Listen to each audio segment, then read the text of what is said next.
नमस्कार। बीच बहस कार्यक्रम में आप सभी का स्वागत, अभिनंदन। मैं हूं आपके साथ निधीश गोयल। विजयी विश्व तिरंगा प्यारा, झंडा ऊंचा रहे हमारा। जब हम भारत की बात करते हैं ना, तो भारत की बात हजारों सालों के इतिहास के साथ में होती है और बहुत सारी चीजें हैं जो तब से लेकर के अब तक लगातार कायम है। ये अलग बात है कि कभी हम 1857 की बात करते हैं, कभी हम 1947 की बात करते हैं, कभी 2014 की बात करते हैं, लेकिन बात करें अगर भारत की, तो भारत में कुछ चीजें जो हमेशा से रही हैं, तो उसमें से एक यही है, ध्वज, झंडा। चाहे हम रामायण काल की बात करें या महाभारत काल की बात करें या छत्रपति शिवाजी, महाराणा प्रताप, पृथ्वीराज चौहान, झांसी की रानी लक्ष्मीबाई, किसी की भी हम बात करें, ध्वज बदलता रहा है। कभी नाथ पंथ संप्रदायों के ध्वज अलग हो सकते हैं, किसी की जाति के ध्वज अलग हो सकते हैं, कभी किसी मंदिर के ध्वज अलग हो सकते हैं। कहीं पर ओम निशान लगा हुआ है तो कहीं पर बजरंग बली वहां पर उस ध्वज पर विराजे हुए हैं, और कहीं पर आज 1947 के बाद में देखें तो संविधान के दायरे में आता हुआ हमारा ये तिरंगा राष्ट्रीय ध्वज, जिसके सम्मान के लिए हम सब कटिबद्ध होते हैं, प्रतिबद्ध होते हैं। ऐसा सम्मान हमारे इस राष्ट्रीय ध्वज का जैसा होना चाहिए, जो हमें अभिमान होना चाहिए, जिस पर हमें स्वाभिमान होना चाहिए, जो हमारा गर्व है, जिसके कारण से हमारी छाती फूले नहीं समाती है। दुनिया भर में जिसके हम शान से उठा करके कहते हैं कि ये हमारा ध्वज है, ये हमारा तिरंगा है, और जिसके लिए हम हर कुछ करने के लिए, प्राणपण से करने के लिए प्रतिबद्ध हैं, कटिबद्ध हैं। ऐसे में संविधान के अनुसार क्या कुछ सावधानियां भी हमें रखनी चाहिए जब हम राष्ट्रीय ध्वज की बात करते हैं, उसे अपने घर पे फहराने की बात करते हैं, जब हम 26 जनवरी या 15 अगस्त जैसे विशेष दिनों की बात करते हैं। इसके अलावा भी साल भर में जितने 363 दिन बाकी रह गए हैं उसकी बात करते हैं। इन सब के बारे में थोड़ी चर्चा और थोड़ी जानकारी हमारे पास में अवश्य रहना चाहिए। तो आज के कार्यक्रम का बेसिकली यही आधारभूत विषय भी है, कोई राष्ट्रीय ध्वज का सम्मान एवं कुछ सावधानियां। और इन्हीं के बारे में चर्चा करने के लिए जो हमारे साथ में स्टूडियो में पधारे हुए हैं, उनका परिचय आपसे करा देता हूं। हमारे साथ में है श्रीमान रवि चरानिया जी। रवि चरानिया जी अधिवक्ता है राजस्थान हाई कोर्ट में। रवि जी, आपका बहुत स्वागत है दूरदर्शन स्टूडियो में। नमस्कार रवि जी। जब हम ध्वज की बात करते हैं तो शुरुआत में बात करते हैं कि ध्वज का मतलब क्या। वैसे सामान्य रूप से ध्वज कोई बच्चे जो है वो अपने खेल खेल में भी बना लेते हैं। कई बार कई कॉलोनीज के साथ में कभी किसी कारण से कई झंडे जो है वो अलग अलग रंग के सामान्य रूप से लगे हुए मिलते हैं, लेकिन जिसे हम ध्वज कहें, जो हमारे गर्व का प्रतीक हो, वो कैसा और उसके प्रति सम्मान कैसा, वो भाव क्यों है, थोड़ा सा उसके बारे में बताएं, फिर धीरे धीरे हम संवैधानिक इस के बारे में आगे बढ़ते हैं। देखिए चीज़ समझें, हर व्यक्ति को समाज में या जिस भी स्थान पर वो रहता है, चाहे उसका देश हो, शहर हो, गांव हो, वो अपनी एक अलग सी पहचान बनाने की कोशिश करता है। अपनी पहचान बनाने के लिए वो अलग तरह की चीज़ें करता है, अपना घर अलग डिज़ाइन करता है, अपना काम अलग तरह से दिखाने की कोशिश करता है, कोई नया सिंबल डिज़ाइन करता है। कुछ लोगों ने इससे एक कदम आगे जाके अपने लिए एक अलग से ध्वज डिज़ाइन करना शुरू किया। वो अलग अलग रंगों का, अलग अलग शेप्स का, अलग अलग निशानों के प्रतीक को उनको दर्शाता है, जो उनकी आइडेंटिटी को आगे लेके जाता है। लोग ध्वज को अपने अपने धर्मों के हिसाब से, अपने अपने रिलीजन के हिसाब से, अपने अपनी कास्ट के हिसाब से, अपने अपने क्षेत्रों के हिसाब से तैयार करते हैं, उनके रंग तय करते हैं, उनका डिज़ाइन तय करते हैं। ये चीज़ ही उनकी आइडेंटिटी बन जाता है, जो उनका इतना लगाव हो जाता है कि जो उनके रेगुलर ज़िंदगी का, उनके समाज का एक अभिन्न अंग हो जाता है, जिसको वो बहुत अपने जीवन से ज़्यादा प्यार करते हैं। जी एग्जैक्टली, जो अपने जीवन से ज़्यादा प्यार करने वाली बात जी की बड़ी इंपॉर्टेंट बात है कि आप जीवन में हैं, लेकिन जीवन से ज़्यादा प्यार जो है वो मोह की बात नहीं है। मोह तो आपको अपने परिवार से हो सकता है, अपने बच्चे से, अपनी पत्नी से, अपने माता पिता से, लेकिन ध्वज के साथ में मोह नहीं है, ये प्रेम है। एक अलग किस्म का, अलग तरीके का लगाव है। जब हम रवि जी राष्ट्रीय ध्वज की बात करते हैं तो पहले ज़रा लोगों को राष्ट्र जो है ये समझ में आना चाहिए, और जब राष्ट्र समझ में आएगा तो राष्ट्रीय ध्वज भी समझ में आएगा। देखिए उसको ऐसे समझें, जैसे मैंने कहा कि धीरे छोटे छोटे समाजों ने, लोगों ने अपने अपने ध्वज बनाने शुरू किए। इसी तरह से जब आदमी एक स्टेज आगे बढ़ता है तो एक राष्ट्र आता है। हर देश का अपना एक झंडा होता है। विश्व में 180 कंट्रीज़ के आसपास हैं, उन सब के अपने अपने झंडे हैं, और उस अलग अलग झंडे से उनकी एक पहचान होती है। बिना पहचान के किसी भी व्यक्ति को कहीं पर भी कोई भी प्रवेश नहीं दिया जाता है, उसकी कोई पहचान समाज में नहीं हो पाती। तो जहां राष्ट्रीय ध्वज की बात आई, उसकी अपनी एक पहचान बनानी पड़ती है, उसके अपने एक दिशा निर्देश जारी करने पड़ते हैं, उसको एक डिस्टिंक्ट आइडेंटिटी देनी पड़ती है, और उस आइडेंटिटी को देने के बाद सब लोगों को उसको फॉलो करना पड़ता है, जिससे उसका सम्मान बना रहे, क्योंकि वो आपकी एक पहचान है राष्ट्रीय स्तर के ऊपर। ठीक बात है। वो पहचान जो राष्ट्रीय स्तर के ऊपर है, और वही पहचान आपकी अंतर्राष्ट्रीय समुदाय में भी जा रही है, और अंतर्राष्ट्रीय समुदाय में जो पहचान जाती है उसके साथ साथ में ये भी जाती है कि वाकई में आप अपने ध्वज को सम्मान जो देते हैं उसके बारे में कितना कुछ जानते हैं या नहीं जानते हैं, खासतौर पर संवैधानिक दायरे में। हम थोड़ी सी बात तिरंगे के बारे में रवि जी यहाँ पर करना चाहेंगे, क्योंकि हमारा मूल जो है आज का सब्जेक्ट जो है वो वही है। तो जो कुछ सावधानियां हैं, पहले आप अपनी तरफ से वो सावधानियां बताएं जो आम लोगों को रखनी चाहिए। केवल भावनात्मक तौर पे बहना, और उसके साथ साथ में कोड ऑफ कंडक्ट्स का भी ध्यान रखना कि अगर हम दूरदर्शन के स्टूडियो में हैं तो हम किस तरीके से बात करेंगे, कैसे बैठेंगे, चर्चा के हमारे प्रमुख बिंदु क्या होंगे, ये एक अलग विषय होता है। और अगर हम किसी प्राइवेट चैनल में हैं तो बात कुछ अलग तरीके से की जा सकती है। ठीक वैसे ही कोड ऑफ कंडक्ट्स राष्ट्रीय ध्वज तिरंगे से संबंधित आम जन के लिए संवैधानिक दायरे में। देखिए, इस बात को समझें कि आज़ादी के बहुत समय बाद तक हम ज़्यादातर हमारे राष्ट्रीय ध्वज को सिर्फ राष्ट्रीय पर्वों पर फहराया करते थे या सरकारी बिल्डिंगों पर राष्ट्रीय ध्वज लहराया जाता था। बहुत कम लोगों को इस तक पहुंच थी और एक अधिकार भी नहीं था। लोगों में जागरूकता आई, लोगों में अपनत्व की बात आई कि क्यों नहीं ध्वज मैं भी फहरा सकता। लोगों ने इसके लिए कोर्टों का दरवाज़ा खटखटाया, कुछ PILs फाइल हुई। कोर्ट ने कहा कि हाँ, जरूरी नहीं कि सरकारी लोग ही इसको फहराएं या सरकारी पर्व फहराया जाए। आम आदमी का झंडा फहराना चाहे तो वह कुछ शर्तों के साथ, कुछ नियमों के साथ, कुछ कोड ऑफ कंडक्ट के साथ राष्ट्रीय ध्वज को फहरा सकता है, क्योंकि ये सबके लिए सम्मान की चीज़ है। उसके लिए दिशा निर्देश भी जारी हुए। 1971 का हमारा एक ऑनर्स एक्ट है जिसके थ्रू ये बताया गया है कि यह आपका राष्ट्रीय सम्मान है, आपको कुछ चीज़ों की पालना करनी है, क्या चीज़ उसका सम्मान है, क्या चीज़ उसका सम्मान नहीं है। उसके अलावा 2002 का हमारा फ्लैग कोड भी आया। समय के साथ बहुत बदलाव भी आते गए, बहुत सारी परेशानियां भी आई, बहुत सारे विवाद भी आए। 2 दिन पहले ही जैसे हमने हमारा रिपब्लिक डे सेलिब्रेट किया, हमने उसी परिप्रेक्ष्य में बताना चाहूँगा कि ये चीज़ क्यों इतनी इंपॉर्टेंस हो रही है और आज डिस्कस कर रहे हैं, इसकी क्या महत्वता भी है। 26 तारीख को ही MP के अंदर MP गवर्नमेंट ने एक FIR लॉन्च करी। एक ई-कॉमर्स की साइट है जिसको हम अमेजन कहते हैं, मैंने भी न्यूज़पेपर पर पढ़ा थोड़ा सा। वहाँ पर यह हुआ कि उनके पोर्टल के ऊपर कुछ सामान जो बेचा जा रहा है, उसमें कुछ शूज़ हैं, कुछ की चेन्स हैं जिस पर राष्ट्रीय ध्वज बना हुआ है। यह एक विवाद का विषय बना, लोगों ने शिकायतें करी, बाद में पुलिस ने एक FIR दर्ज करी।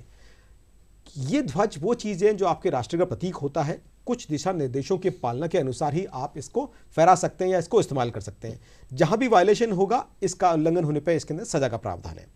अब आप इस चीज़ को समझें कि राष्ट्रीय ध्वज है, कौन फहरा सकता है, कौन नहीं फहरा सकता है, सावधानियां क्यों जरूरी हैं। जैसे मैंने कहा कि काफ़ी वर्षों तक लोग इससे उत्साहित नहीं थे, लोग एक्साइटेड नहीं थे और इतने इमोशनल नहीं थे, और कभी भी इसका कमर्शियल इस्तेमाल नहीं हुआ था। बट आज आप देखेंगे कि चाहे 15 अगस्त हो, चाहे गणतंत्र दिवस हो, उससे 2 दिन पहले हमारे सारे अखबार झंडे के रूप में रंगे होते हैं। हर कमर्शियल दुकान पे झंडे के फॉर्म में कुछ ना कुछ सिंबल्स लगे होते हैं, बलून से लेके, बैनर से लेके, हर तरह की चीज़ पे उसका कमर्शियल इस्तेमाल होता है। कमर्शियल इस्तेमाल किसी चीज़ का गलत नहीं है, लेकिन आप राष्ट्रीय पर्व और राष्ट्रीय झंडे को अगर आप व्यावसायिक तौर पर इस्तेमाल करें तो यह एक गलत मैसेज जाता है। बट हर आदमी कहता है कि मुझे भी अपने ध्वज को और अपने पर्व को फहराने का और मनाने का अपना अधिकार होना चाहिए, वो करता है। लेकिन वह करते वक्त आपको कुछ सावधानियों का ध्यान रखना पड़ेगा कि अगर आपने फ्लैग लगा दिया है, पहले तो वो फ्लैग या तो कागज का होना चाहिए या फिर कपड़े से बुना हुआ खादी का होना चाहिए। प्लास्टिक के झंडे बैन कर दिए गए हैं, आप इन्हें नहीं करें।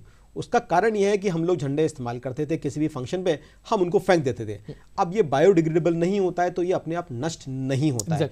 ये पैरों में पड़ते फिरते थे, गिरते पड़ते थे, बड़ा दुख होता था कि हमारा राष्ट्रीय ध्वज को 1 दिन पहले हमने फहराया, सम्मान दिया है, आज वो पैरों में आ रहा है। तो ये बंद कर दिया है कि प्लास्टिक का झंडा आप नहीं इस्तेमाल करेंगे।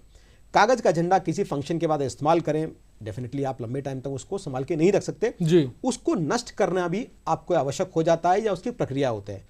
उसे कभी भी आप पब्लिकली या सामाजिक तौर पे ओपन में कहीं भी नहीं कर सकते, उसको नष्ट करना होता है। बट प्राइवेट तरीके से जो किसी को वो नजर नहीं आए, नॉर्मली उसको जलाने के अभी एक तरीका बनाया गया कि इस तरह से आपको नष्ट कर सकते हैं। तो आप कभी भी ऐसा कोई कार्य ना करें जो सामाजिक तौर पर या लोगों के बीच के अंदर झंडे को किसी भी तरह से अपमान हो। झंडा हमेशा हाथ में रखा जाता है, झंडे को हमेशा ऊपर रखा जाता है। जैसे आपने बात करी कि झंडा हर समाज का कोई ना कोई प्रतीक होता है, देश का प्रतीक होता है। आप एक चीज हमेशा ध्यान रखें, सबसे ऊपर हमेशा झंडा रहता है। राष्ट्रीय ध्वज से ऊपर कोई ध्वज नहीं होता, कोई निशान नहीं होता, कोई व्यक्ति नहीं होता। इसलिए झंडे के सब नीचे रहते हैं, सब झंडे से पीछे रहेंगे, झंडा सबसे हमेशा आगे रहता है। ये कुछ सावधानियां ध्यान रखनी पड़ती हैं। बाकी भी मैं आप चर्चा करेंगे, मैं आपसे आपने कुछ और चीज़ जो ऐड करूंगा। फहराने की और लहराने की बात की, मैं इसमें साथ साथ में एक और चीज़ लेता हूँ कि आजकल हम देख लेते हो कि आपने जब 2 दिनों की बात की कि उस दिन के आसपास जब लोग हम गणतंत्र दिवस की बात करें, स्वतंत्रता दिवस की बात करें, तो खास तौर पे उस समय जब हम चौराहों पर देखते हैं जो कागज़ के झंडे की आपने बात की, जो 10-10 20-20 रुपए में बिक रहे होते हैं और गाड़ियों में आते हुए, तो फिर बच्चों का भी एक माहौल जाता है, उनका ध्यान जाता है कि मुझे ये झंडा चाहिए। लेकिन अब जो बच्चे हैं उनको लाड प्यार में वो झंडा दिला दिया गया। अब वो झंडा जो है वो गाड़ी के आगे तो नहीं लहराया जा सकता, कागज़ का झंडा है। अब वो और कुछ ऐसे होते हैं जो मेटल के बने हुए होते हैं जिसमें केवल वो चिन्ह बना हुआ है, आपने उसको गणेश जी की मूर्ति के साथ में वहाँ पर रख दिया है। तो क्या वहाँ पर रख देना जो फहरा नहीं रहा है लेकिन उसमें बना उस तरीके का पूरा चिन्ह बना हुआ है, वो कितना सही है? और जो कागज का झंडा लिया है आप उसको गाड़ी में रख नहीं सकते हैं तो आपने डैशबोर्ड पे रख दिया या फिर आपने अपने पड़ोस में अपने पर्स में रख दिया, उसको मोड़ करके रख दिया, वो कितना सही है? क्योंकि ये आमतौर पर खासतौर पर देखा जा रहा है। देखिए एक चीज़ समझे, हम आम जनता या आम नागरिक से बहुत सारे कोड्स की पालना एक्सपेक्ट नहीं कर सकते, क्योंकि हर चीज़ के अपने कानून है। फ्लैग का भी अपना एक कानून है, कुछ नियम शर्तें हैं।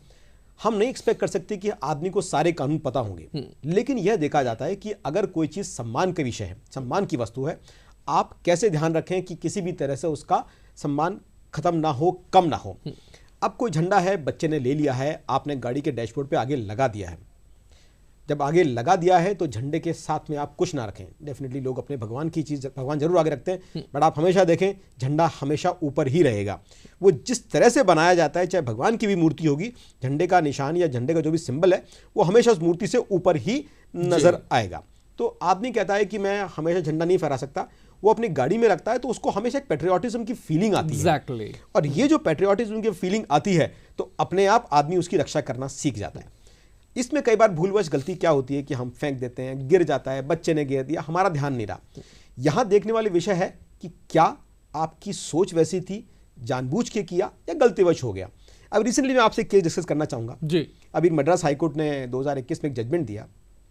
मामला ये था कि 2013 के अंदर किसी ने कोई बर्थडे पार्टी करी, एक केक बनाया, केक में झंडे का सा निशान सिंबल बनाया और वो केक में काटा तो फोटो वोटो बाहर आई, वीडियो वायरल हुए, तो कुछ एफआईआर वगैरह हुई नीचे कि कोर्ट ने एफआईआर दर्ज करने के आदेश दिए। जब हाईकोर्ट मामला पहुंचा तो हाईकोर्ट का ये कहना था कि हाँ ये भावना है, लोगों ने उसको बनाया, लेकिन कोई सम्मान कम करने या सम्मान नीचे करने का विषय नहीं था। बच्चे थे, बच्चों ने बर्थडे पार्टी वगैरह करी। यहां यह देखना था, कोर्ट ने कहा कि यह देखना पड़ेगा कि क्या आप जानबूझकर झंडे का अपमान कर रहे हैं या अपमान करने की आपकी इस तरह की मंशा है। अगर नहीं है तो आपको ध्यान रखना पड़ेगा कि हर व्यक्ति की अपनी भावना है, भावनाओं में आके अगर कोई भी वो कार्य अच्छा कर रहा है, अगर उसकी मंशा खराब नहीं है तो उसको आप ज्यादा बढ़ा चढ़ाकर उसको नेगेटिव साइड में ना ले जाएं। अगर कोई भूलवश गलती भी हो जाए तो उसको आगे समझाकर, ज्ञान देने की, समझाकर उसको मामले को खत्म करने की कोशिश करें। यानी कि उसको एक थोड़ा सा व्यक्तिगत पुट भी देने की कोशिश की गई, किस तरीके से व्यक्ति में, क्योंकि हम जो गीत सुनते हैं कि व्यक्ति के में जगाए राष्ट्र चेतना, तो ये राष्ट्र चेतना की बात वहां से भी आती है। और खास तौर पे जब हम क्रिकेट की बात करते हैं तो क्रिकेट स्टेडियम्स में जब भारत के मैचेस हो रहे हैं ऑस्ट्रेलिया के साथ में, इंग्लैंड के साथ में, पाकिस्तान के साथ में, तो ऐसे में वो एक बड़ा एक माहौल होता है कि ट्राई कलर में आपके गालों पर जो है वो 3 रंग जो है वो लपे पोते हुए देखे जा रहे हैं। तो शायद उसका मतलब वहां पर भी हम लोग ये मान सकते हैं कि लोगों में एक जो देशभक्ति की ज्वाल का एक प्रतिबिंब वहां पर खेलों के माध्यम से नजर आ रहा है। तो उन्होंने झंडा नहीं बनाया है, लेकिन हाँ उस झंडे का कोई अंश या फिर उस झंडे की कोई भाव जो है वो अपने ऊपर चित्रकारी के जरिए लेप करके उसको प्रतिबिंबित करने की शायद कोशिश हो रही है, जो सही है। नितेश जी, इसमें कहना चाहूंगा, मैं आपको बताना चाहूंगा, जैसे मैंने कहा कि प्रतीक है आपकी पहचान का। जब भी कोई 2 देशों के बीच में कोई क्रिकेट मैच होता है, जैसे भारत पाकिस्तान का तो मैच बड़ा फेमस रहता है हमेशा, और हम अपने देश को प्रमोट करना है, अपने देश को सपोर्ट करना बड़ी भावना रहती है, तो वहां अपना झंडा दिखाना है। अब नॉर्मली झंडे को बनाना इतना आसान नहीं, तो लोग सिंबॉलिक फॉर्म में 3 कलर को यूज कर लेते हैं, जैसे हम ट्राई कलर कहते हैं, लोग तीनों कलर को इस्तेमाल करते हैं और उसको प्रदर्शित करने की कोशिश करते हैं। इसमें आपने देखा होगा ज्यादातर मैचेस में कई तरह की चीजें इस्तेमाल होती हैं। कुछ लोग पगड़ी के फॉर्म में इस्तेमाल करते हैं, कुछ झंडा लेके आते हैं, कुछ टी-शर्ट पहन लेते हैं, और कुछ एक तो ऐसे सपोर्टर्स भी हैं, जैसे शायद विराट, इसके महेंद्र सिंह धोनी के, सचिन तेंदुलकर के, इनके कुछ सपोर्टर्स हैं जो शायद आधी बॉडी को भी उस कलर के अंदर पेंट करके रखते हैं।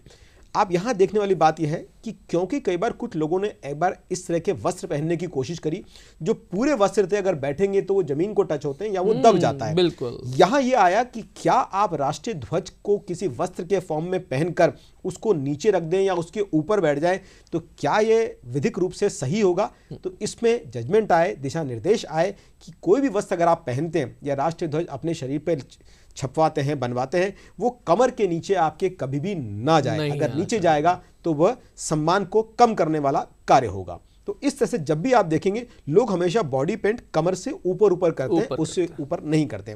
बट यहां मेरा ये कहना है, डेफिनेटली हर आदमी का अपना तरीका होता है सम्मान देने का, लेकिन जो बॉडी पे भी अगर आप पेंट करते हैं, मेरा मानना है ये चीज ना की जाए। आप राष्ट्रीय ध्वज को किसी भी वस्त्र या यूनिफॉर्म के रूप में ना पहने, क्योंकि आप ये चीज ध्यान रखें, आप राष्ट्रीय ध्वज को किसी फंक्शन में, रिपब्लिक डे पे या किसी मैच के दौरान ही इस्तेमाल कर रहे हैं, लेकिन उसकी रक्षा करने वाले जो हमारे देश पे फौजी बैठे हैं, वो डेली दिन रात उसकी रक्षा कर रहे हैं। वो किस कदर देश के सम्मान की रक्षा कर रहे हैं, उनके लिए वो ध्वज उनकी जान से ज्यादा बड़ा है। तो जब उनकी जान से ज्यादा बड़ा है, राष्ट्र से बड़ा है, वो उसकी इतनी चिंता करते हैं, तो आपको भी इसको कहीं पर भी इस्तेमाल करने से पहले कई बार सोचना होगा कि कहीं भी झंडे का अपमान ना हो जाए। माना जाए कि कोई सजा नहीं होगी, आपको डांट दिया जाएगा, एक वार्निंग दी जाएगी, लेकिन सम्मान कम करना ही होता है, क्योंकि वो सबसे बड़ा होता है, आपका राष्ट्र है, सबसे ऊपर है। तो ध्वज को हमेशा आपको सम्मान की दृष्टि से ही आगे लेके जाना पड़ेगा। ठीक है, आपने जो एक चीज बताई बड़ी अच्छी सी समझ में आती है कि आपने एक बार बोला भी इसमें कि चलिए मान लेते हैं कि कोई सजा नहीं मिलेगी नहीं, ये अलग बात है, लेकिन प्रावधान क्या है? खासतौर पे आजकल जो चर्चाओं में बेअदबी जो एक शब्द है वो काफ़ी चर्चाओं में आ गया है, कभी किसी गुरु ग्रंथ साहिब के साथ में या कभी किसी और धर्म ग्रंथ के साथ में, कि ये नहीं होना चाहिए और लोगों की भावनाएं उससे जुड़ी हुई हैं। लेकिन अगर आपकी भावनाएं धर्म ग्रंथ के साथ में जुड़ी हुई हैं और वहाँ पर बेअदबी की बात आ रही है, तो जब राष्ट्रीय ध्वज के साथ में वो भावनाएं उन लोगों के साथ में वो जुड़ी हुई हैं जो दीपावली पर अपने घर में नहीं होते, होली पर अपने घर में नहीं होते, उनके बच्चों की शादियां हो जाया करती हैं और वो घर पे नहीं होते हैं, कोई बच्चा बच्ची पैदा होने वाला होता है और वो घर पे नहीं होते हैं, या एक दिन का बेटे को छोड़ करके उन्हें सरहद पर जाना पड़ता है।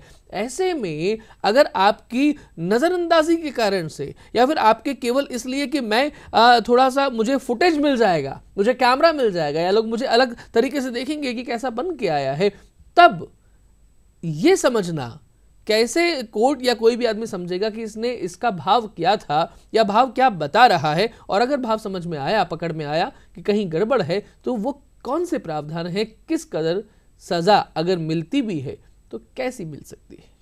देखिए, इसमें जैसे नेशनल ऑनर्स एक्ट 1971 का हमारा, उसमें जो सजा दे रखी है 3 साल की सजा है, या उसमें जुर्माना है, या दोनों हो सकते हैं। इसके लिए शिकायत होती है, शिकायत के बाद एक एफआईआर दर्ज होगी, पूरी क्रिमिनल ट्रायल होगी, उसके बाद एक सजा का प्रावधान है। इससे मैंने आपको कहा, यहां देखना पड़ता है कि आपकी वास्तविक इंटेंशन क्या थी, आपकी सोच क्या था, आपके मन में क्या था, क्योंकि आपने एक राष्ट्रीय ध्वज को या उसके प्रतीक के फॉर्म में उसको इस्तेमाल करने की कोशिश करी। ये तब होता है या तो हमें जानकारी नहीं होती है, या जानकारी होने के बावजूद अपने आप को प्रदर्शित करने के लिए या उसका कमर्शियल एंगल लेने के लिए या लाइमलाइट में बने रहने के लिए या फुटेज लेने के लिए हम इस तरह के कई बार कार्य कर डालते हैं। कुछ फंक्शन में कुछ लोग तिरंगे की साड़ियां पहन लेते हैं, पगड़ियां पहन लेते हैं, कई तरह की चीजें, लोग क्रिएटिव उसमें कई चीज लेके आते हैं। लेकिन ये चीज ध्यान रखनी पड़ेगी, झंडा व्यावसायिक इस्तेमाल के लिए नहीं होता है, वस्तु नहीं है वो। हाँ, लेकिन क्योंकि कुछ वर्षों में हमारी पेट्रियोटिक फीलिंग डेफिनेटली बढ़ी है, राष्ट्र की तरफ सम्मान बढ़ा है, राष्ट्र के रक्षा के लिए एक सोच बढ़ी है, और आदमी राष्ट्र के लिए समर्पित हुआ है। जब समर्पित हुआ है तो उसके साथ में उसको ये देखना पड़ेगा कि अगर आप राष्ट्रीय ध्वज को फहराने का हक मांगते हैं तो उसके साथ में आपकी ड्यूटीज भी हैं। झंडा फहराना कोई मजाक का वस्तु नहीं है, कोई खेल का विषय नहीं है, कोई आमोद प्रमोद की चीज नहीं है। यह एक कार्य है जो कि पूरे विधि और सम्मान के साथ में किया जाता है। ठीक बात है। फॉर एग्जाम्पल मैं आपको बताऊं, जब भी राष्ट्रीय पर्वों पे झंडा फहराया जाता है तब उसमें फूल रखे जाते हैं। उसके अलावा किसी पर्व पे राष्ट्रीय ध्वज में कोई भी फूल नहीं रखा जाता है। उसको फहराना किस तरह से है, बांधना कैसे है, डोरी कैसे खींचनी है, इसके पूरे कोड्स जारी किए हुए हैं, और हर आदमी को चीज नहीं दे रखा। प्लस आप एक चीज देखें, सूरज उगने से लेके और सूरज छुपने तक ही झंडा आप फहरा सकते हैं। उसके साथ में आपको झंडे को उतारना पड़ेगा, क्योंकि झंडे के सम्मान का विषय है ये। क्योंकि रात को जब आप सो रहे हैं और झंडा आपने फहरा रखा है, यह नियमों के अनुसार अलाउड नहीं है। ठीक है, जो नियमों की आपने बात की, अगर चूंकि हमने गाड़ियों की भी बात की, हमने स्टेडियम की बात की, हमने ड्रेसेस की बात की, हमने शरीर पर वो पुते हुए उनकी भी बात की, लेकिन भावनाएं जो है वो बहुत महत्वपूर्ण है। आप किसी की भावना, मैंने कुछ ऐसे गाड़ियों को देखा है जो बेसिकली जिन्हें हिंदुस्तानी भाषा में जुगाड़ कहते हैं, लेकिन उनकी पैट्रियोटिज्म फीलिंग ऐसी है जिसके बारे में उन्होंने कहा, उनके बारे में जब बात की कि भाई साहब मैं 365 दिन अपनी गाड़ी में इतना बड़ा झंडा जो है वो लेकर के चलता हूं और मैं इसे फहराता हूं और मैं सूर्यास्त के समय से पहले इसे उतारता भी हूं। तो ये उसका एक फीलिंग है कि मुझे और कुछ नहीं पता कि देशभक्ति मुझे कैसे करनी चाहिए, कैसे आती, मुझे एक ही तरीका आता है और मैं इस तरीके को 365 दिन करता हूं। यहीं पर जयपुर में ही कई 2-3 ऐसे लोग हैं जिनसे मैं व्यक्तिगत रूप से मिला भी हूं। तो क्या कोई व्यक्ति अगर चाहे कि 365 दिन मैं अपनी गाड़ी में आगे की तरफ जो है वो झंडा फहरा करके रख सकता हूं, जिस तरीके से हम न्यायाधीशों को देखते हैं और कई गाड़ियों में देखते हैं, तो क्या, या अपने घर पर मैं इस तरीके की चीज़ कर सकता हूं, तो क्या ये संभव है या ऐसा करना चाहिए या फिर ऐसा हो सकता है? निदेश जी, इसको अलाउड है। मैंने आपको कहा कि जैसे पहले की झंडा फहराने की परमिशन नहीं थी, हर आदमी को नहीं थी, सरकारी भवनों पे होता था या राष्ट्रीय पर्वों पे होता था। लेकिन जब लोगों की मांग आई कि क्योंकि मैं किसी राष्ट्रीय पर्व में नहीं जा पा रहा या नहीं जा सकता या मैं झंडा फहराने का मेरे पास हक नहीं है, तो क्या मैं मेरे घर पे झंडा फहरा सकता हूँ, क्या मैं मेरे कार्यालय पे झंडा फहरा सकता हूँ? तो कोर्ट ने इस विषय में सोचा कि एक आदमी क्यों नहीं फहरा सकता। अगर आप ससम्मान कोई कार्य करना चाहते हैं तो आपको इसकी इजाज़त दी जा सकती है। इसी कारण से लोगों को अपने कार पे झंडा फहराने का वो हक मिला, लोगों को मकान पे झंडा फहराने का हक मिला। तो ये हक मिले आपको, लेकिन उसके साथ में दायित्व भी है। अब आपने कहा कुछ लोगों को आपने देखा जो अपने वाहनों पर झंडा लगा के घूमते हैं और ससम्मान उसकी पालना भी करते हैं। मैं खुद आपको ऐड करना चाहूंगा, एक रिक्शे वाला था जो बेसिकली ट्राइसाइकिल ही होती है, जो माल ढोने का काम करता था। उसको लगभग मैंने शायद पिछले 15-20 साल में देखा कि पीछे ट्रॉली में कुछ भी सामान जा रहा हो, लेकिन उससे 2 गुना ऊंचा डंडा और उस पर झंडा लगाए हुए व्यक्ति घूमता था। कई बार जब छोटे थे समझते नहीं थे, ये सोचते थे कि यार इस आदमी को क्या मजा आता है कि इतना बड़ा झंडा लगा के ये घूमता है, इसको क्या मिलता है। लेकिन जैसे जैसे बड़े हुए तो समझ में आया कि राष्ट्रीय ध्वज आपकी पहचान है। उस रिक्शे वाले को जब इतना बोध है कि राष्ट्रीय ध्वज उसको पहचान के फॉर्म में गर्व की अनुभूति दे रहा है, तो हम लोग अगर पढ़े लिखे हैं, अच्छी जगह पर काम करते हैं, अच्छी जगह पर जाते हैं, अच्छे लोग उठ बैठ करते हैं, हमें तो इस चीज का अत्यधिक ध्यान रखना पड़ेगा कि राष्ट्रीय ध्वज का सम्मान बरकरार रहे।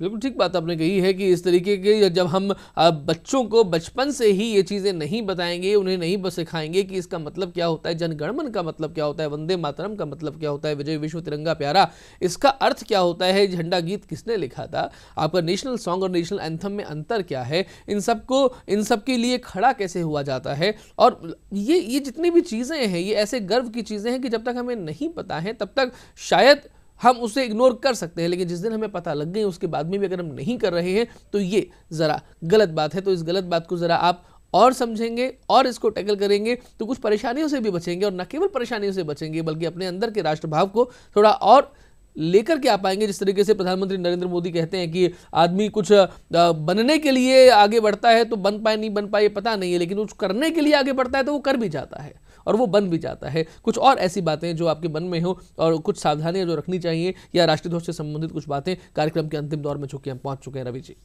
निदेश जी, मैं आपको बताना चाहूँगा कि क्योंकि हर पीढ़ी की जिम्मेदारी होती है कि वो आगे वाली पीढ़ी के साथ में कुछ ज्ञान बांटें।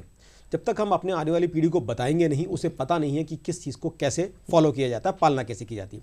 एक छोटा सा पर्सनल एग्जाम्पल देना चाहूँगा। मैं कुछ पिछले महीने में हैदराबाद गया था। हम जैसे एयरपोर्ट पे उतरे, मेरी छोटी सी बेटी अभी क्लास 1 में आने वाली है, वो जैसे किसी फौजी या पुलिस ऑफिसर को देखती है वो सल्यूट करना शुरू करती है। उसने सल्यूट किया, मैंने और मेरी वाइफ ने पीछे मुड़ के देखा, पीछे कोई पुलिस वाले नहीं था। हमने कहा बेटा आपने क्यों सल्यूट किया? तो उसने कहा पीछे देखो फ्लैग है। We were shocked. पीछे मुड़ के देखा, उससे कम 500 मीटर दूर भारत का झंडा फहर रहा था और उसने खड़े होकर उसको सल्यूट किया और हाथ नीचे किया। मैं और मेरी पत्नी लिटरली इस चीज़ को देखकर आज तक नहीं भूल पाए कि एक बच्ची जो क्लास 1 में जाने वाली है उसको झंडा दिखते उसका अपने आप सल्यूट हो गया।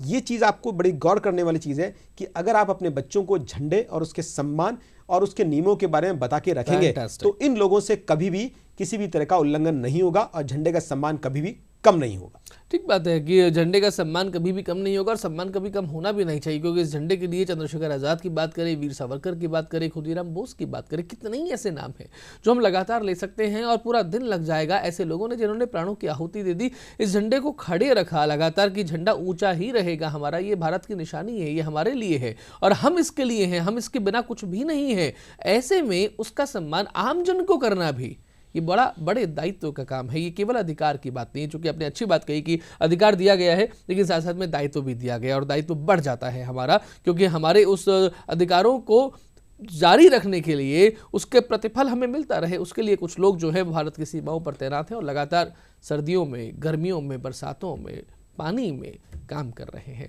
आज के कार्यक्रम में बस इतना ही कहना चाहेंगे और आज के कार्यक्रम को पूरा भी करना चाहेंगे। रवि जी, बहुत धन्यवाद आपका कार्यक्रम में पधारने के लिए। सभी दर्शकों से एक बार फिर से गुजारिश रहेगी कि राष्ट्रीय ध्वज के सम्मान में अगर कहीं कोई कमी लगे किसी और के द्वारा भी, तो उसे भी समझाएं, उससे झगड़ा नहीं करें, लेकिन उसे समझाएं ज़रूर। और कोई नहीं मान रहा है तो आप वो काम करें जो वो नहीं कर रहा है, और आप वो भी काम करें जो आपसे देश अपेक्षा रखता है।